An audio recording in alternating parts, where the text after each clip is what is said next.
নমস্কার বন্ধুরা, ঘরোয়া সেলাই চ্যানেলে আপনাদের স্বাগত। আজকে আবার একটা নতুন ভিডিও নিয়ে চলে আসছি। আজকে দেখাবো কুচি দেওয়া বালিশের ওয়ার। বালিশটার মাপ নেওয়ার ব্যাপারটা আগেও দেখেছিলাম, আজকেও আরেকবার দেখে দিচ্ছি। এখানে লম্বার মাপটা কীভাবে নেবো, ফিতাকে উল্টো করে এইভাবে ধরে নেবো প্রথমে।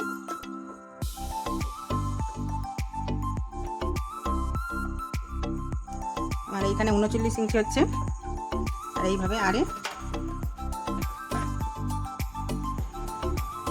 এখানে 27 ইঞ্চি হচ্ছে।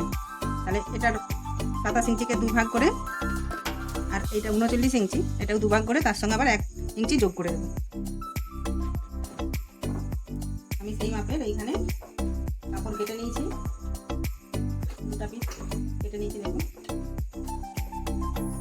আর এইখানে দুটো কাপড়ই প্রায় সমান আছে। আর এইখানে সামনের দিকে মোড়ার জন্য এটা নিয়েছি আমি। এই দু সাইড, এই সাইডটা আগে একটু সামনের দিকটা এইখানটায় মুড়ে নেবো, এটা বাইরের পাট মুড়ে নিয়ে তারপরে দেখাচ্ছি।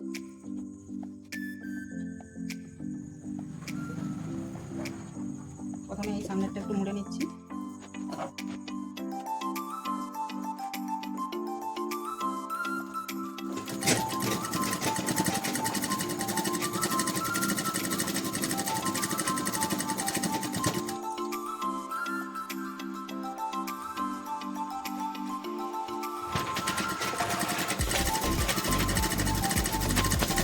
পুরোটা মুড়া হয়ে গেছে।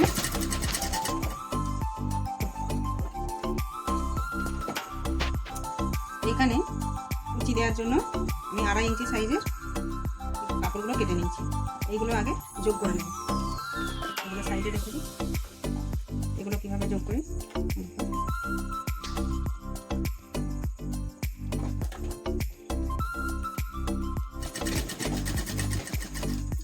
এরকম ছেড়ে ছেড়ে না যোগ করে এইটাকে আবার উল্টিয়ে এইভাবে উল্টিয়ে নেব।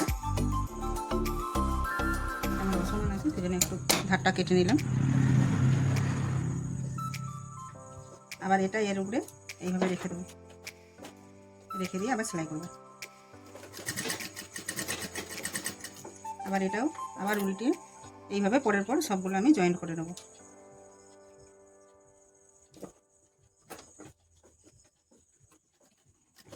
এইভাবে জয়েন্ট করে নেব। জয়েন্ট করার পর এই যে জয়েন্ট মুখগুলো আছে এইগুলো আমি সেলাইগুলো কেটে নিতে হবে। এই যে জয়েন্ট মুখগুলো আছে নখে করে একটু এইগুলোকে সমান করে দিতে হবে, সবগুলো যতগুলো জয়েন্ট থাকবে এরকম করে সবগুলো আমি জয়েন্ট করে নেব। এগুলো সোজা করে নেব। জয়েন্ট হয়ে গেছে। এবার একদিক মুড়ে নিতে হবে, এইভাবে একদিক মুড়ে নেব।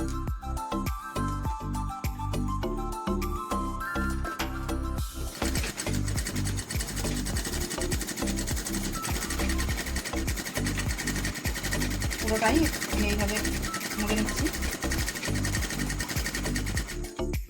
প্রায় শেষ হয়েছে মুড়াটা। পুরোটা এইভাবে সেলাই করে নিলাম।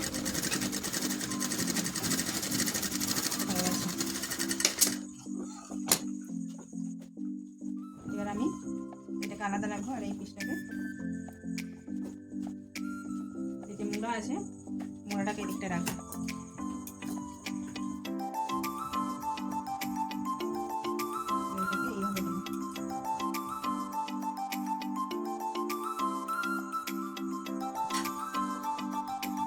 আমি এই মাঝারখান থেকে নিচ্ছি, এইখান থেকে কুঁচটা দেবো। ভেতরে দুদিকে সোজা দিক আছে, আর এটাকে আমি উল্টে নিয়েছি, যেহেতু এটা উল্টালে পারে ওই দিকটা হবে। এইভাবে সেলাই করবো। এখন আমি মাথা থেকে নিয়ে নিচ্ছি।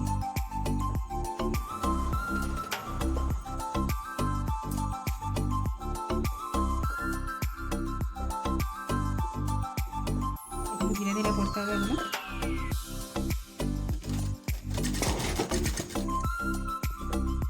আলাদা আলাদা করলেও হয়, আমি একসঙ্গেই করে দিচ্ছি।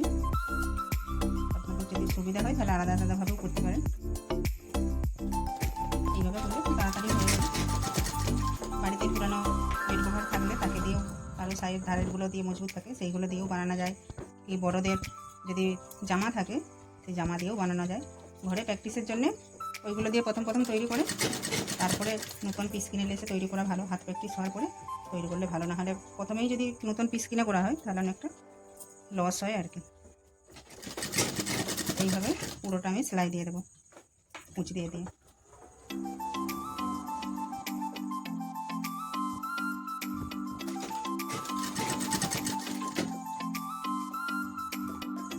আমার এই দিকটা হয়ে গেছে।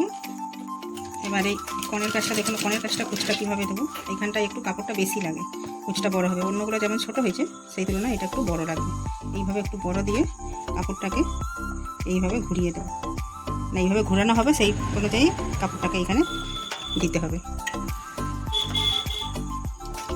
এবার দিয়ে এখানটা একটা তাঁত সেলাই দিয়ে দেবো। এবার আমি ঘুরিয়ে নেবো। এটা যেহেতু জয়েন্ট মুখ, এইখানটায় এটা তুলে দিয়ে এই দিকটা এবার আমি দিয়ে দেবো।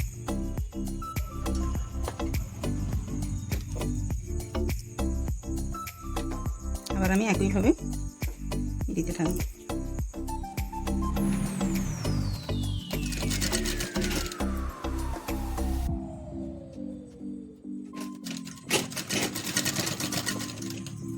এইভাবে পুরোটা আমি কুঁচ দিয়ে দিচ্ছি।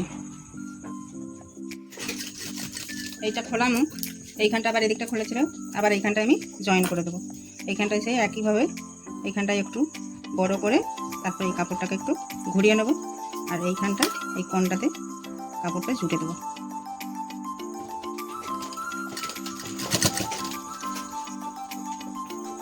আবার সেম প্রসেসে এই দিক দিয়ে আবার আমি সেলাই করতে থাকবো। খেয়াল রাখতে হবে নিচের কুঁচটা যেন সেলাই না হয়ে যায়।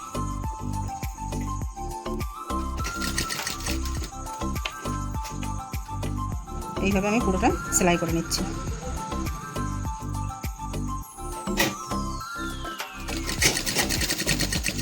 একটা করে দিতে যদি অসুবিধা হয় তাহলে এইভাবে 3-4টা যদি আমরা পরের পর দিয়ে দিই তাহলে সেলাইটাও একটু তাড়াতাড়ি হবে আর দিতেও সুবিধা হবে। এরপরে এই কাপড়টা এইভাবে দিয়ে দেবো। এরপরে যদি এরকম সেলাই করে নিই তাহলে তাড়াতাড়ি হয়ে যাবে। সেলাই হয়ে গেছে। এই কোণগুলোকে একটু কেটে নেবো, সেলাই যাতে না কেটে যায় সেইভাবে দেখে একটু কোণগুলোকে কেটে নিচ্ছি। এবার আমি উল্টিয়ে দেখাচ্ছি।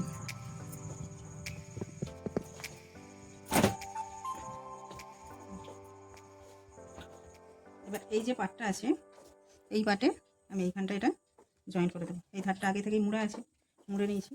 এবার এইভাবে আমি এটাকে সেলাই করে দেবো।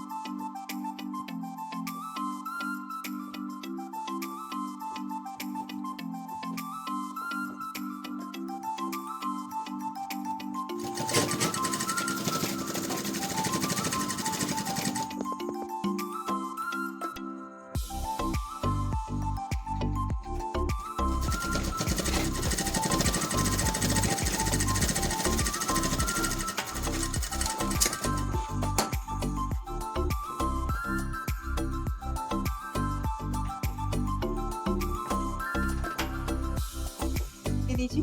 এবার এটাকে এই দিক দিয়ে একটা মুড়ে সেলাই দিয়ে দেবো। এইখানটা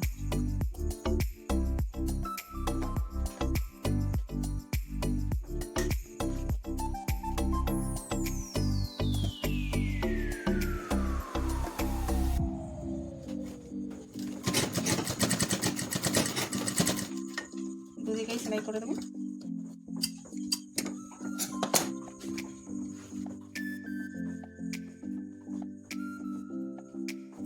একদম ধার যেদিকে সেলাই গেছে সেই সেলাই বরাবর সেলাই দিতে হবে, নাহলে ভেতর দিকে চলে গেলে পরে আর ভেতরে জয়েন হয়ে যাবে। জন্য এইখানটা একটু সাবধানে সেলাই করতে হবে।